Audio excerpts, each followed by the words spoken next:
Hello, my name is LC. I'm the author of the Vision Production, and I'm a native of Zimbabwe. And on this channel, Culture and Fusion, we talk about cultures, and mainly I talk about Zimbabwe and also the United States, where I have lived for so many years. And today I'm going to bring to you, actually before we go far, if you haven't subscribed and you are new to this channel, I invite you, welcome, and also ring the notification bell and also put the like.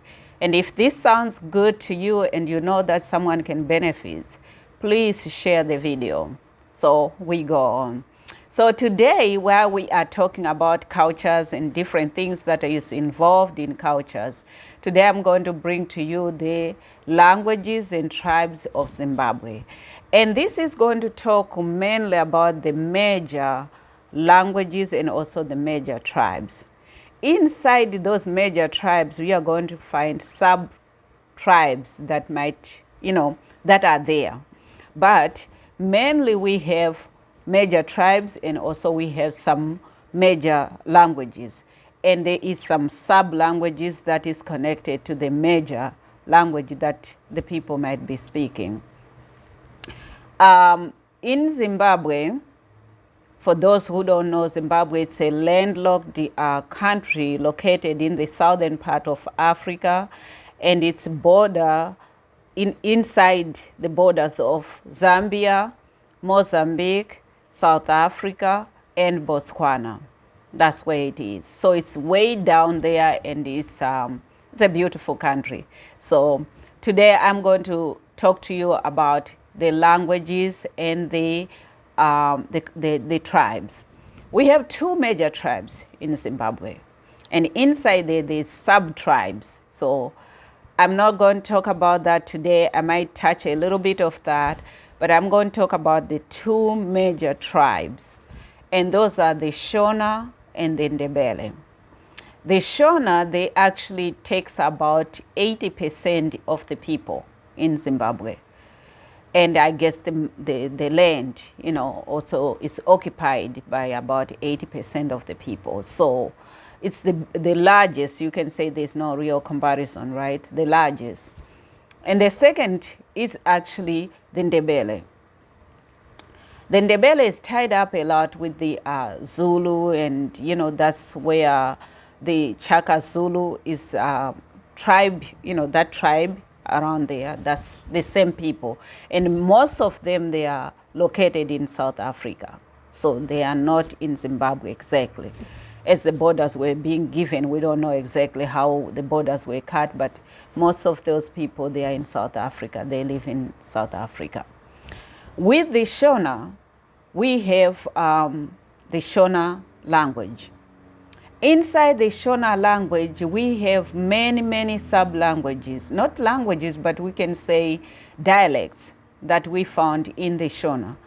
What that means is that there could be some way of speaking or some other words that might be slightly different, but for the most part, when a person is speaking, as long as they are from the Shona, they can pick up what the other dialects they are saying. They might not understand the whole thing, but they are able to pick up some of the dialects. For example, we have this Zulu, that's another dialect. It's also a sub-tribe. So this Zulu is a sub-tribe. Ndau is a sub-tribe. Shangani, it's another sub-tribe. All those are sub-tribes, and there are many of them. Maybe I believe they are said to be about 16. But there are many of them that also comes with a dialect. And in those dialects, if you are from the Shona, mainly if you are from the Shona speaking people, then you are able to catch up with what they are saying, what they are talking about in those sub-languages, in those dialects, you can be able to pick up. Then we have the Ndebele. That's another major language in Zimbabwe. And those, they occupy about 20% of the people and maybe the land mass and all that.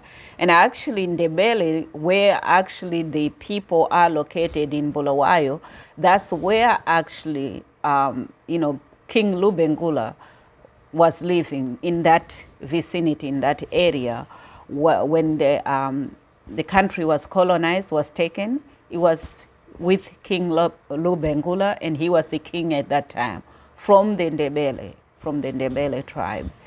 And in that language, they also have a few of the, not as much, they might have a few of the sub-languages that they also have that are similar. The thing about here is Ndebele and Shona, they are really different languages. If you speak Shona, you cannot naturally just understand Ndebele.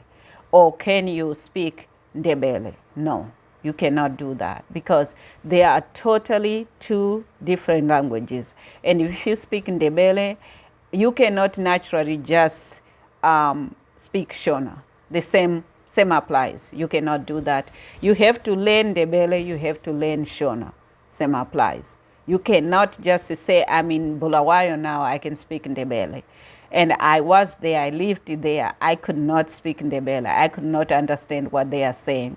And if they come also to the Shona people, or they are dealing with Shona people, then we cannot understand each other, you know, because we are speaking two different languages, but we are in the same country.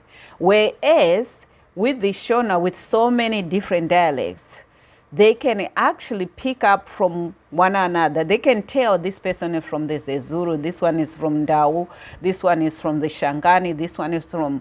But still there is some way where those languages, they have the similar words and everything that you can understand each other.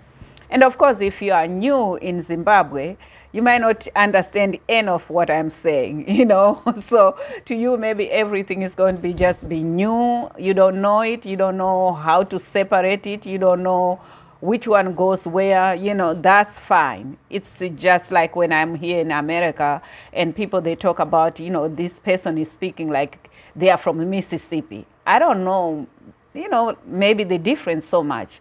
All I know is that the person is speaking English and they're from America, and that's pretty much what I know. Whether they are from Mississippi, they are from Louisiana, they are from wherever else, I cannot tell that. So that's the same thing, but it's just like for knowledge-wise, it's really important actually to kind of know, because most countries, except I think Africa, I could be wrong, but I think except Africa, most countries, they don't have as many languages. They might also have dialects or something like that, but they really don't have as many languages. Like I'm here in America, the language is English. And maybe you might be in Russia, maybe it's the same thing. I don't know that for sure, but I'm thinking the same thing. I've been in the Orient, and if you're in Japan, it's Japanese. If you're in Korea, it's Korean. If you're in China, it's Chinese. And maybe they have dialects, but mainly they have like that board of one language everyone speaks. And then, you know, they might have. But in Africa, it's very common to find more than one language in a country. It's very, very common, like extremely common, you know. So you are going to find that you could be in one place and then these people are speaking completely something different. And then you are in another place, they are speaking something different. And I consider Zimbabwe as if actually they have the least languages in a country compared to other places. In my opinion, I think they do, but I'm not sure. But I think they do. So these are the languages and cultures of Zimbabwe, the tribes and languages. I just wanted to give you that. So when you go to Zimbabwe, you know that you are going to meet either the Ndebele or the Shona, and within that there is some sub-tribes and also sub-languages that you're going to meet. These are, I would say, new things to a lot of the Western countries and Western people. They are like new things. They cannot really figure that out. So that's all I want to give you. And like I say, if you are new here and this information sounds good to you, please take a minute, no, not a minute, just less than a minute, to subscribe and ring the notification bell. And also, if you really feel like this is good information, put like and share. Share with others that might also benefit. People are traveling, they are moving around.